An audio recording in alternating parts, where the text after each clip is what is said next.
Creer que los decretos hacen a la historia es un error que nos impulsa solo a ver una parte de la misma, más no a ver todo el proceso que conllevó al dar el origen de la Facultad de Filosofía y Letras de la Universidad Central del Ecuador. Sin embargo, desde una perspectiva marxista, es importante contar con aspectos adecuados para la obtención de las leyes que rigen el desplazamiento de la historia. La enseñanza laica y estatal fortalece los intereses políticos de formar al habitante, dividir lentamente la fuerza de trabajo de la tierra en relación con el progreso de las fuerzas productivas.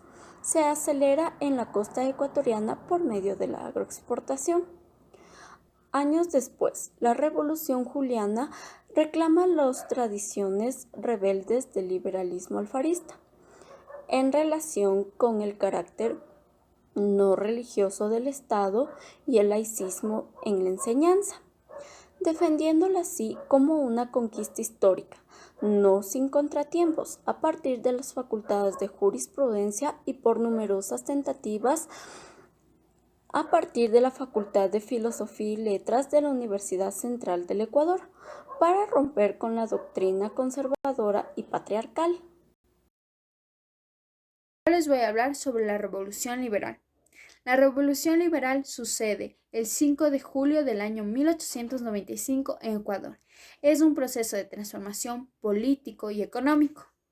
También aparece la Ley de Instrucción Pública en el año 10 de julio de 1897, en el que establece a nivel superior la Facultad de Filosofía y Letras del Ecuador. En este entonces hubo rebeliones de los conservadores y motines políticos. La educación primaria se vio muy afectada y también las universidades, a tal punto de carecer de rentas fiscales. Solo funcionaban las escuelas de medicina y jurisprudencia en el Ecuador. El docente en ese entonces ganaba 200 sucres. Para ese entonces el docente de niños y niñas solo necesitaban leer y escribir en el año 1906. Para ser profesor de colegio se necesitaba un título de bachiller. Para ser director o rector de una escuela debías necesitar el título de bachiller, una buena conducta y tener 30 años. En 1922 los visitadores escolares eran los que estaban encargados de visualizar el estudio. Había uno por cada provincia. Para una titulación se tomaba en cuenta el examen delante de un tribunal.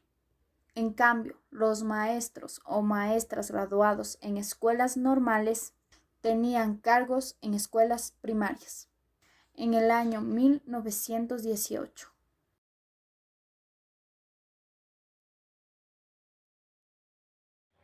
Los sectores de avanza intentaban consolidar el laicismo en la educación a través de la Facultad de Filosofía y Letras. Sin embargo, las condiciones políticas, económicas y sociales no permitieron que su materialización se concrete. Con la Primera Guerra Mundial, la caída del precio del cacao, el poder del Estado sobre la banca provocaron una inestabilidad monetaria, la cual causó deudas, déficit fiscal y una creciente demanda por la clase popular.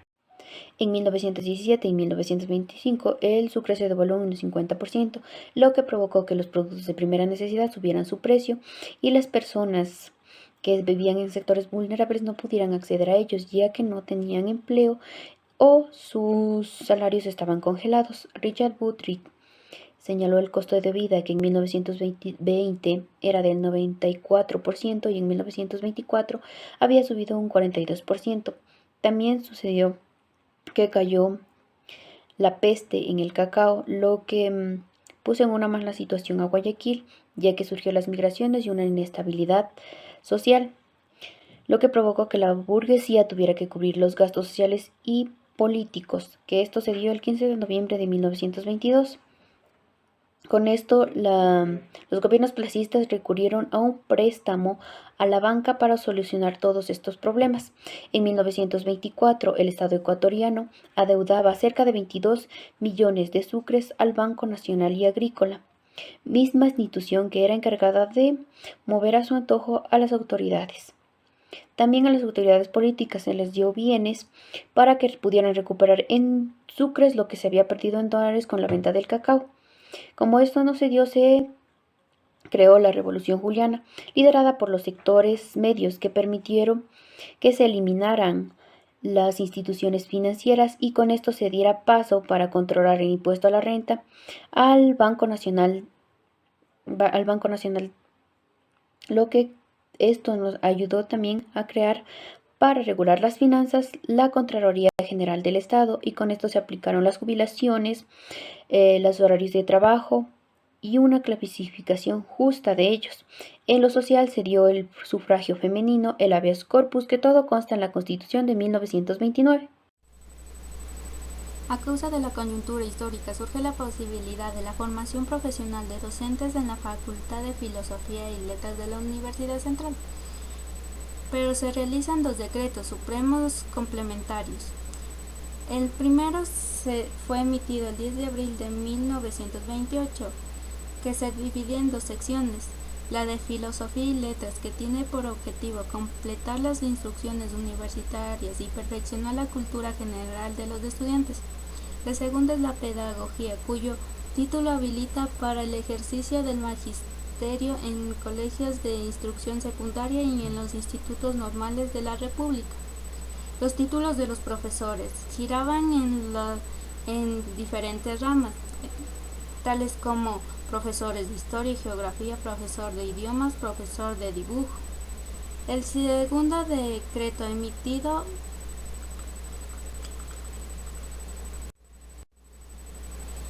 necesidades históricas cuando el Estado docente reemplaza la hegemonía eclesiástica mediante un laicismo. En dicho proceso, la participación de José Peralta, Luis Napoleón Dillon y Manuel María Sánchez y entre otros, al tomar conciencia de las necesidades de una nueva sociedad, van en contra de la vieja, donde no caben las doctrinas religiosas. José Peralta llegó a ser ministro de Instrucción Pública en el gobierno de Eloy Alfaro y rector de la Universidad de Cuenca. Fue consecuente con la educación laica, pública y gratuita, preocupándose por la educación de las mujeres y de los obreros. También intervino su tendencia antiimperialista al constatar que América Latina a principios del siglo XX estaba intervenida por Estados Unidos, por lo cual también ante la lucha anticlerial menciona que el catolicismo teme la libertad porque solo los hombres libres ven claro a su alrededor. Luis Napoleón Dillon participa como ministro de la Instrucción Pública en 1903 en el gobierno de Leonidas Plaza. Su accionar positivo fue rehacer y organizar las problemáticas de la educación estatal, la proporción de recursos a las escuelas como muebles, pupitres y textos. A su vez, crea la Oficina de Fenómenos, la Biblioteca Pedagógica, la Escuela Agrónoma de Ambato y la Dirección General de Bellas Artes. También contrata la Misión Pedagógica Alemana para afianzar el positivismo científico en las aulas. Así es como también se desvincula de las influencias placistas, por lo cual enfrenta a las fuerzas conservadoras lideradas por Jacinto Gijón y Camaño, para derrocar el gobierno de Gonzalo Córdoba y realizar la Revolución Juliana, con lo cual se logra ejercer mayor influencia en la política y formar parte del aparato burocrático. Manuel María Sánchez, ministro de Instrucción Pública, senador y rector del Colegio Nacional Mejía, aportó con alma, corazón y vida para consagrar una mejor educación. En lo que respecta a la Facultad de Filosofía y Letras, en 1919 crea un proyecto donde la facultad debía funcionar con dos secciones para la formación de profesores, pero no se concretó.